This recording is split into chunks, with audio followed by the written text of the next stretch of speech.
사울 왕은 골리앗을 죽인 그 다윗을 사랑하여서 궁전에 있게 하고, 그리고 그의 딸 미갈과 결혼시켜서 그의 사위를 삼습니다. 그러나 하나님의 말씀을 순종하지 않는 그 사울은 악신이 들자 나라를 구한, 그리고 자신의 사위인 그 다윗을 죽이는 것이 일생일대의 목표가 되어버렸습니다. 그 후 도망자가 된 다윗은 그를 따르던 무리들과 함께 엔게디 그 광야의 한 굴 속에 숨어들었습니다. 그런데 그 다윗을 뒤쫓던 사울 왕이 용변을 보러 장소를 찾는데 공교롭게도 그들이 숨어있던, 다윗이 숨어있던 그 굴로 들어가는 것입니다. 사울이 들어오는 것을 보고 그 다윗의 부하들이 다윗에게 이야기합니다. 지금이 사울 왕을 죽일 절호의 기회입니다. 행하시옵소서 라고 다윗을 이제 부추깁니다. 그런데 그 말을 들은 다윗은 가만히 용변을 보던 그 사울에게 다가가서 그 사울의 겉옷에 달린 그 옷자락을 칼로 살며시 베어냅니다. 그런데 조금 지난 후에 그 옷자락을 베었던 것이 자기의 그 양심에 찔리는 것입니다. 그리하여서 여호와께 기름 부음 받은 그 왕을 죽이는 것은 여호와 하나님께 대적하는 것이라고 그렇게 선포하고 사울 왕을 살려보내는 것입니다. 구약 성경에서는 248개의 하라는 율법이 있고, 그리고 365개의 하지마라는 율법이 있습니다. 다윗은 여호와 하나님의 그 하라는 율법과 또한 하지마라는 그 율법의 말씀을 순종하는 자로서 자신이 취할 것과 취하지 말아야 할 것을 분명히 안 하나님의 사람이었습니다. 이런 성정을 가진 사람이었기에 하나님께서는 그를 이스라엘 백성의 가장 존경받는 사람 중에 하나로 만들고, 또 그리고 예수 그리스도의 계보를 잇게 했습니다. 그러나 이 다윗같이 하나님의 그 성정을 가지고 또한 그 하나님께 붙은 그 하나님을 향한 그 불이 꺼지지 않는 그런 사람이라 할지라도 이 613개의 율법을 다 지키지는 못했던 것입니다. 그러나 그는 자기가 행한 일이 그 부당하다고 생각했을 때는 양심에 찔려서 즉시 그 하나님에게 다가 하나님께 속죄 제사를 드리는 그런 사람이었던 것입니다. 오늘은 제사함을 받기 위해 우리가 제사를 드리는데 특별히 제사의 완성에 대한 말씀을 우리가 함께 나누고 싶습니다.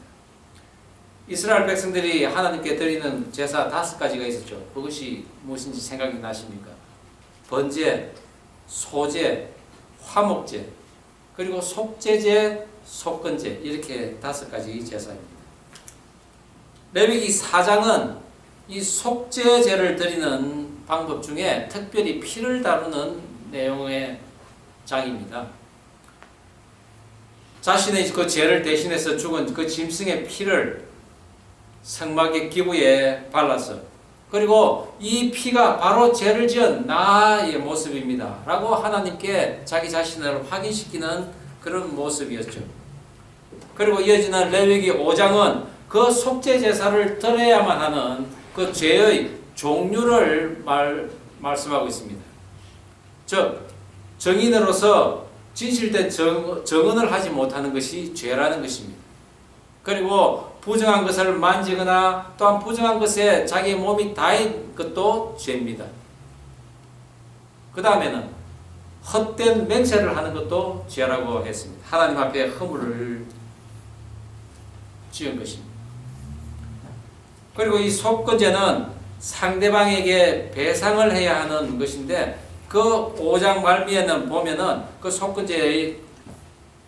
속건제가 부록처럼 조금 들어가 있습니다. 그리고는 그 5장이 이렇게 끝이 납니다. 여호와 앞에서 참으로 잘못을 저질렀음이라. 그것은 곧 우리 인간이 하나님 앞에 너무나 많은 죄를 짓고 사는 존재라는 것을 알게 하는 것입니다. 그리고 오늘 레위기 이 6장은 우리들이 흔히 저지를 수 있는 그런 죄를 알려줍니다. 즉 어떤 사람들의 물건을 맡았는데 그 물건이 자기 것이라고 우기며 돌려주지 않는 것입니다. 또한 길을 가다가 어떤 물건을 주었는데 그것이 마치 자기 것인 양 취하는 것입니다. 그리고 남의 물건을 빼앗는 것. 그 모든 것이 죄라는 것이죠. 그러니까 길거리 가다가 물건을 줍는 것이나 또한 남의 것을 강제로 빼앗는 것이나 다 죄의 일반이라는 것입니다. 그런데 그 물건을 훔쳤을 때 또한 취했을 때는 그 물건에 상당하는 것은 물론이요 그것에서 5분의 1을 더한 그런 배상을 해야 한다고 분명히 말씀하고 있습니다. 그런데 부지 중에 지은 죄를 깨달았을 때 제사를 드리기도 하지만 오늘 이 제사는 특별히 누구든지 여호와께 신실치 못하면은 제사를 지내라고 합니다. 이 신실치 못한다는 것은 계속적으로 부지런하지 못하다는, 게으르다는 의미입니다. 그렇기 때문에 여호와께 죄를 짓는다는 것이죠. 즉 우리들의 믿음의 그 실족은 하나님을 잘 알지 못해서 짓는 그런 죄라기보다는 오히려 하나님의 말씀을 지키는데 게으르고 나태하기 때문에 죄를 짓는다는 것입니다. 그렇지만 하나님께서는 우리들의 이러한 나약성을 아시고 우리를 용서하시기를 원하셨습니다. 그래서 우리와 화목하기를 원하시는 그런 모습으로 예수님께서 이 땅에 오셔서 단 한 번의 제사로 우리의 죄를 사하기 전까지는 짐승의 피로서 우리의 죄를 사하기를 결정하신 것이죠. 그것으로 인해서 하나님께서는 많은 말씀을 하셨습니다. 특별히 오늘 하나님께서는 모세에게 일러 가라사대라고 하며 모세에게 그동안에 쭉 말씀하셨던 그것을 다시 한번 또 가르치고 계십니다. 그것은 곧 모세 너가 먼저 나의 말을 명심하고 나서 그리고 제사장과 레위지파 그리고 일반 백성들에게 다 가르쳐서 지켜 행하라는 것입니다. 출애굽에서도 3번이나 또 제사에 관한 제물에 관한 것을 말씀하고 그리고 앞절에서도 우리가 이야기했지만은 이 모든 것을 계속 반복한 후에야 비로소 제사가 실행되고 있는 것입니다. 우리가 어렸을 때부터 부모님들의 충고 또한 그 말씀을 많이 듣습니다. 그런데 많은 경우 그것을 잔소리로 우리가 듣습니다. 이야기하고 또 이야기하고 한 번만 더 들으면 100번이라고 하는 우리 표현을 많이 씁니다. 실제적으로 우리가 들었을 때는 100번이 아마 훨씬 넘었을 것입니다. 저도 마찬가지였습니다. 늘 공부해라 엄청 많이 들었습니다. 하려다가 그 소리 들으면 기분 나빠서 공부 안 하는 사람이죠. 바로 저였습니다. 그런데 저뿐만이 아니고 우리 아이들도 마찬가지입니다. 공부해라 하는데 내가 공부하잖아 이러다가 공부 안 합니다.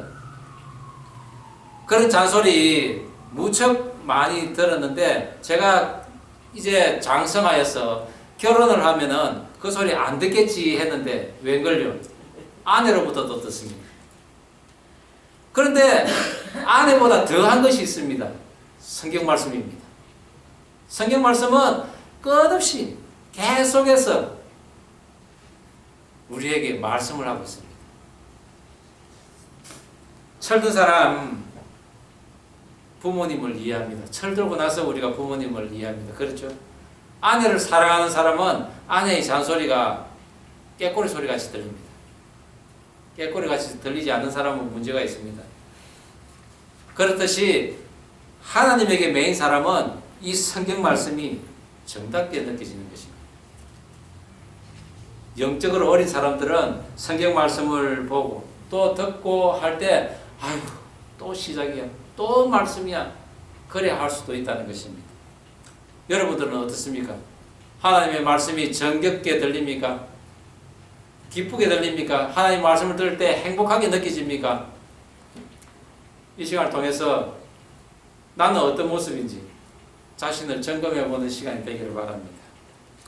그렇게 반복된 말씀을 하시는 그 하나님께서는 오늘 특별히 제사의 완성에 대해서 말씀을 하시는데 특별히 제사장의 책무에 대해서 말씀을 하십니다.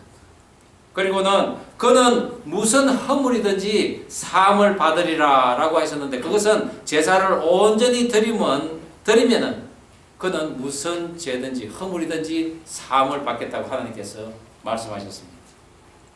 이처럼 제사장의 온전한 제사를 강조했는데 이 성공적인 제사를 드리는 제사장이 누굽니까? 바로 만인 제사장 시대를 살아가는 우리 성도들이라는 것입니다. 오늘 저는 우리가 곧 하나님께 제사를 드리는 제사장임을 인식하면서 우리의 삶에서는 과연 하나님께 어떤 제사를 드리는지 그 제사의 성공적인 제사를 드리기 위해 우리는 어떤 노력을 하고 있는지 같이 살펴보기를 원합니다.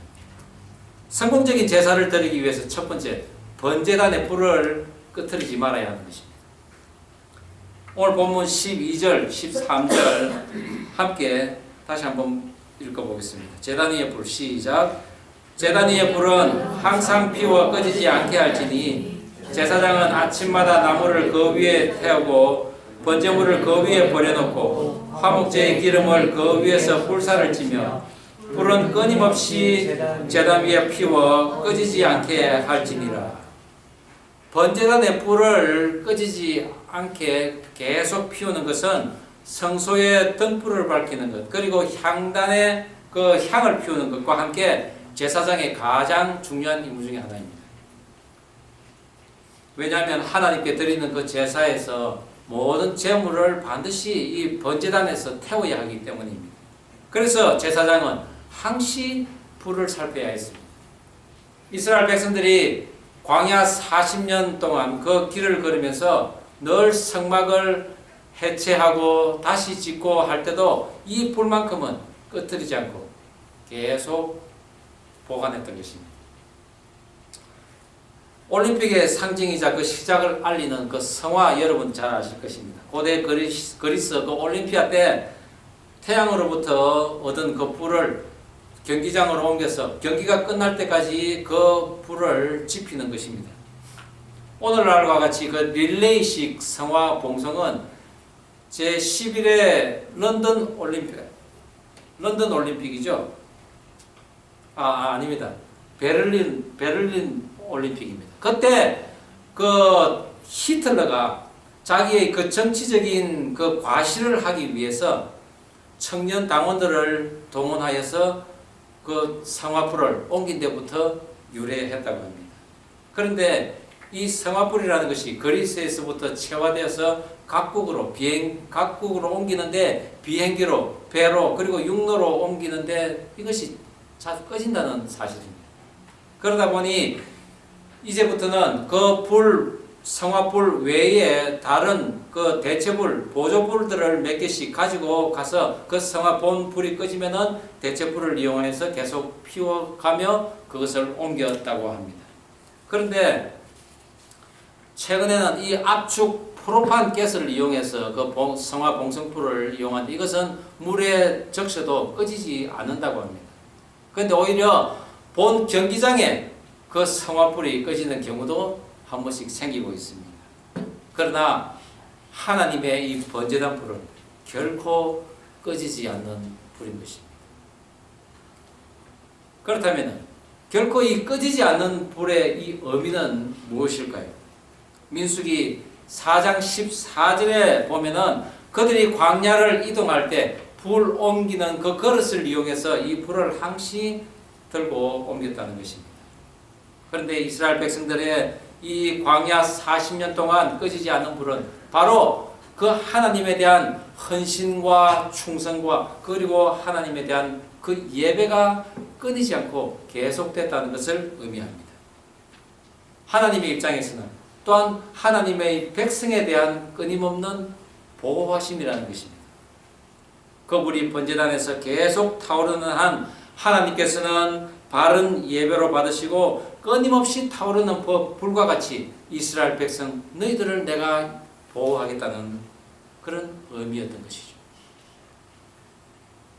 오늘을 사는 우리들에게는 이 불이 어떤 의미가 있을까요? 그것은 바로 우리에게 임한 성령의 불입니다. 우리의 삶에서 하나님을 향한 그런 기도가 끊이지 않고 예배가 끊이지 않을 때 성령 하나님께서 우리에게 임재하셔서 우리의 죄를 자각하게 하시고 또한 예수님을 영접하게 하시고 또한 영원한 진리인 그 말씀이 깨달아져서 우리가 성숙한 인격체가 되기를 늘 도우신다는 것입니다. 그것이 바로 보혜사 성령의 불이 우리에게 임한다는 것입니다. 우리가 하나님과 은밀한 가운데 또는 공적인 그 예배에서 언제라도 신실하게 그 하나님의 말씀을 지켜 행하는 삶을 살 때 하나님께서는 성령의 불을 보낼 줄 믿으시기 바랍니다. 이스라엘 백성들이 그 불을 소멸치 않기 위해서 하루 종일 그 새로운 나무로서 계속 그 불을 유지했듯이 우리는 끊임없는 기도와 말씀으로서 그 성령의 불을 끊임없이 활활 태워야 할 것입니다. 고린도전서 3장 16절에도 너희가 하나님의 성전인 것과 하나님의 성령이 너희 안에 계시는 줄 알지 못하느냐라고 말씀하고 있습니다. 그렇습니다. 하나님의 성전, 하나님의 우리 안에 있는 그 하나님의 성전 안에는 언제나 성령의 불이 활활 불타 올라야 한다는 것입니다. 그런데 어떤 날은 불이 활활 타오르는데 어떤 날은 꺼져버려서 싸늘하게 식어버리는 일이 있어서는 안 될 것이라는 것입니다. 나 자신 어떤 날은 너무나 경건한 생활을 하는 듯 합니다.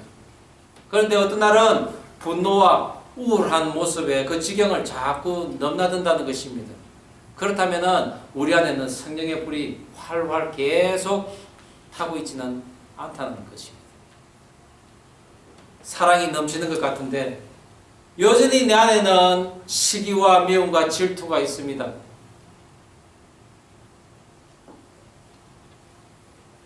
베드로가 주님과 함께 있을 그 공생의 3년 동안에는 늘 하는 그 주님을 향한 뜨거운 마음이 있었습니다. 정말 그 안에는 마치 성령의 불이 활활 타오르는 것 같았습니다. 그런데 주님이 십자가에 매달리시자 그는 두려워서 도망을 가버렸습니다. 그런 베드로가 주님 부활하시고 나서 주님께서 약속하신 그 성령이 그에게 임하자 그에게 임한 그 성령의 불은 결코 꺼지지 않았던 것입니다. 저와 여러분의 번제단에는 끊임없이 그 불이 활활 타오르고 있습니까? 그리하여서 성령의 그 인도하심을 받고 있습니까? 불이 꺼지지 않는다는 것은 성령의 충만함과 함께 언제나 우리가 하나님과 함께 있다는 것을 의미합니다. 그런 경우에는 우리가 무슨 일을 해도 즐겁습니다. 무슨 일을 해도 기쁩니다. 그리고 우리가 있는 그곳에는 언제나 화평이 가득합니다. 그리고 풍성한 결실이 있습니다. 그런 삶을 우리가 살고 있다면 하나님이 여러분과 함께 하고 있다는 것을 믿으시기 바랍니다. 그런데 이런 성령 충만한 곳에는 반드시 자기의 정결함이 또한 있어야 합니다. 계속되는 번제로서 이 번제물의 죄가 성막에 계속 쌓입니다. 그것이 그대로 내버려 두면은 성막 안은 엉망이 될 것입니다. 그래서 하나님께서는 그 번제물의 죄를 진 바깥으로 버리라고 합니다. 이때 제사장은 평상복으로 갈아입고 그 죄를 들고 진 바깥에 죄 버리는 곳에 버립니다. 그리고 다시 들어와서는 제사장의 옷을 갈아입습니다. 그것은 곧 거룩한 옷을 위해 지원받은 그 제사장의 옷은 바깥 세상에 그 부정한 것과 접촉하여서 더럽혀지면 안 되기 때문입니다. 우리가 믿는 자로서 하나님의 그 거룩한 옷을 입은 채 세상의 부정한 것과 접촉하며 그것에서 더럽혀져서는 결코 안 되는 것입니다. 이것은 예수 그리스도의 복음을 들고 세상으로 나가는 것과는 다릅니다. 이것은 오히려 하나님의 그 은혜와 그리고 그 말씀을 세상적인 그 이득을 채우기 위해서 사용하지 말라는 것입니다. 그리고 성도들 간에 아름다운 교제를 나누는 이 교회를 나의 탐욕을 위한 도구로 이용치 말라는 것입니다. 그리고 제사를 행함내 나는 구원받았네 자랑하지 말라는 것입니다. 우리가 매일매일의 삶 속에서 오직 하나님께서 함께 해주심에 감사와 기쁨으로 감사제를 드리고 또한 제물을 태우기 위해서 항상 그 성령의 불을 활활 타오르게 하면서 내 주위에 있는 죄가 만약에 쌓였다면 그 죄를 또한 바깥에 버리며 언제나 정결한 모습으로 하나님 앞에 나아갈 수 있어야 합니다. 저와 여러분 모두 자신을 정결케 하는 가운데 성령의 불이 활활 타올라서 주님께 드리는 제사가 성공하여서 많은 생명을 살리는 저와 여러분 되기를 주의 이름으로 축원합니다. 성공적인 제사를 드리기 위한 저 두 번째, 그것은 먹을 것과 먹지 말아야 할 것을 분별하라는 것입니다. 오늘 본문 29절 30절 다시 한번 한 목소리를 읽어보겠습니다. 제사장인 남자는 시작. 제사장인 남자는 모두 그것을 먹을지니 그것은 지극히 거룩하니라. 그러나 피를 가지고 회막에 들어가서 성소에서 속죄하게 속죄제 제물의 고기는 먹지 못할지니 불사를 지니라. 제사를 드리고 나서 성막들에서 먹어야 할 것과 먹지 말아야 할 것이 분명히 나뉘어져 있습니다. 먼저 자신을 하나님께 헌신적으로 드리는 그 제사, 번제는 먹을 것이 없습니다. 왜? 하나님께서 다 태우라고 했기 때문에. 제사장의 몫이 없습니다. 그런데 소제는 약 2.3리터의 그 고운 가루 중에 한 움큼을 잡아서 그것을 번제단 위에 뿌리고 나서는 나머지는 제사장의 분깃이라고 했습니다. 또는 그 선한 맹세를 하고 그리고 나에게 기쁨과 감사가 있어서 하나님께 드리는 그 화목제를 드리고 나서는 그 제물은 제사장의 몫을 정한 후에 제사에 참여한 모든 사람들이 거룩한 그 성막들에 모여서 그 제물을 먹게끔 되어 있습니다. 그런데 이 속죄제와 속건제는 조금 다릅니다. 신분에 따라 제사 방식이 달라집니다. 제사장과 제사를 시중드는 그 회중이 죄를 지었을 때 드리는 그 제물, 그것은 피를 찍어서 성소 안으로 들어갑니다. 거기서 향단 뿔에 바르고 그리고 휘장 앞에 7번 뿌립니다. 그리고 나와서 번제단 뿔에 바르게 되어 있습니다. 그러나 족장과 평민이 죄를 지어서 드리는 그 속죄제의 제물은 제사장이 그 피를 발라서 성소 안에 들어가지 않고 바깥에 번제단 뿔에만 바르고 나머지 피는 번제단 곁에 뿌리게 되어 있습니다. 당연히 피 뿌림의 장소에 따라서 먹는 것도 다릅니다. 제사장과 회중이 지은 저 죄의 제삼을 한 제물을 드린 그 제물은 제사장도 먹지를 못합니다. 그러나 제사장이 먹을 수 있는 고기는 오직 평민과 족장이 드린 그 제물을 제사장이 먹을 수 있도록 하나님께서는 하였습니다. 왜 그렇습니까? 그것은 성막을 수종드는 자들의 그 죄사함은 자기들이 그것을 감당할 수 없기 때문에 하나님께서 직접 관여한다는 의미에서 그것은 너희들이 먹어서는 안 된다는 것입니다. 그러나 제사장이 먹을 수 있는 고기는 일반 평민과 족장의 제물이었는데 그것을 먹는다는 의미는 그들의 그 죄와 동참한다는 의미입니다. 즉 제사장이 그들의 죄의 고통을 알고 또한 너희들의 그 고통의 가운데서 나도 너희들과 함께 하겠다는 그것 의미로 그들의 고기를 함께 먹는 것입니다.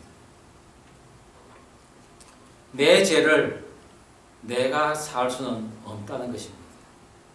그래서 다윗은 사울 왕의 그 추격에도 하나님의 치리를 기다릴 수밖에 없다고 그리고 사울 왕을 살려 보낸 것입니다.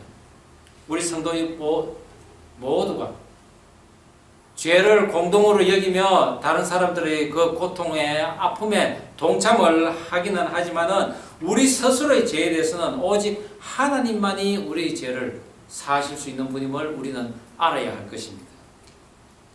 우리가 남의 허물을 탓하기보다 남의 허물을 징계하기보다는 오히려 기도해야 하는 것입니다.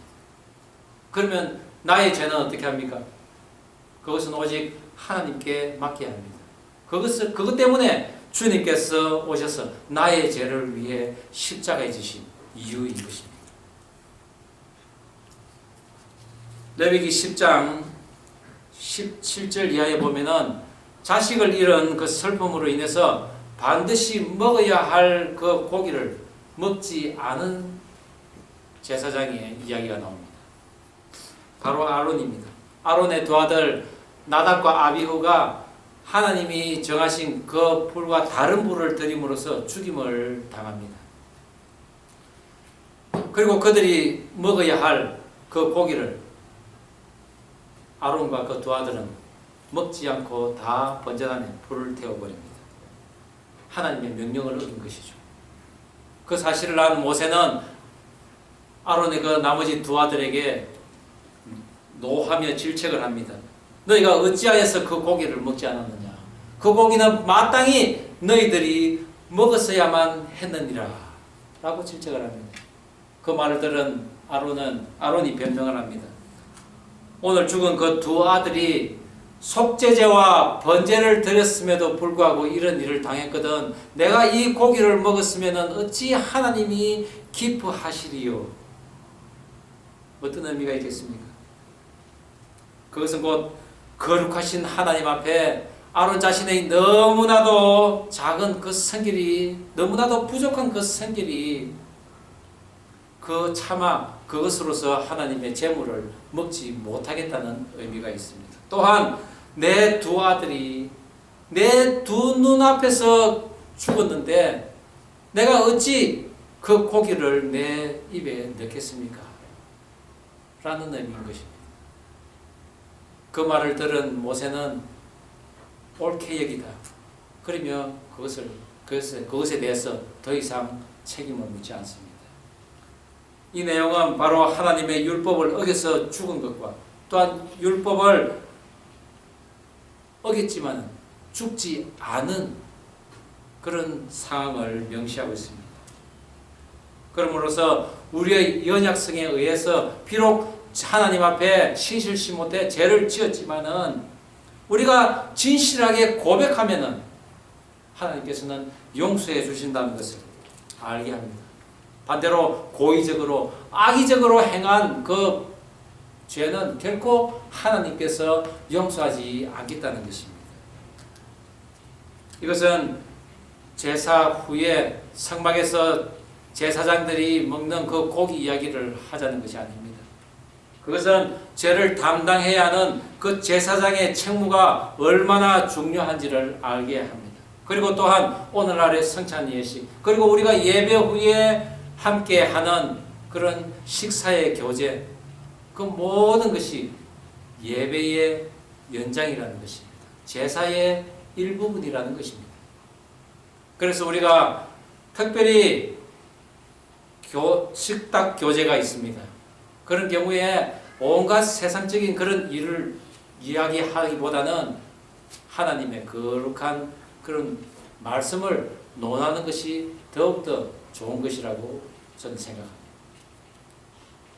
우리가 살아가면서 하나님 앞에 반드시 먹어야 하는 것, 그것은 바로 하나님의 말씀 안에서 선한 행위를 하는 것입니다.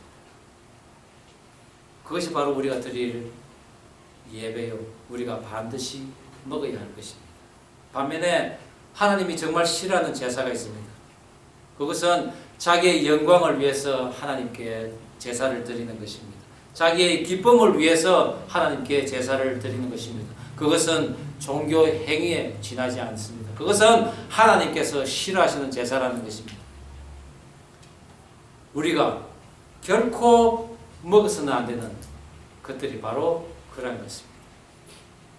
북이스라엘 왕국이 하나님으로부터 돌아서서 그들만의 기쁨을 위해 드리는 그 제사를 하나님께서 너무나 싫어하셔서 아모스 선지자를 통해서 그들에게 경고의 말씀을 했습니다.